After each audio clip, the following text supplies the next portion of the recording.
এটা খুব কষ্টের কথা। আমাদের এই জেনারেশনটা আসলে সেলফি রোগে আক্রান্ত হয়ে আমাদের সভ্যতা ভব্যতা আমরা সব হারিয়ে ফেলছি। আমি রাস্তাঘাটে এখন দেখি, আমি খুব বিরক্ত হই। আমি তো চাই আমার সঙ্গে সবাই ছবি তুলুক, আমি অটোগ্রাফ দিই, আমি কেন চাইবো না? এটুকুই তো আমার অর্জন, দর্শকের এই ভালোবাসাটাই তো আমি চাই।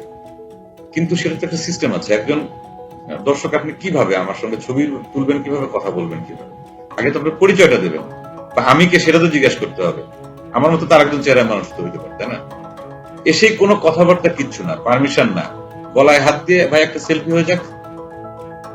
প্রথম প্রশ্নই থাকে হচ্ছে একটা সেলফি তুলি। ভাইও বলেন যে আপনি চঞ্চল ভাই বা অমুক বা তমুক, এটা দেখলাম ওটা দেখলাম, ভাই একটা সেলফি তুলি প্রথম। এবং এটা তো অনেকে ভদ্রতাবশত করেন, তার মধ্যে 50% দূর থেকেই ছবি তোলা শুরু করে দেন।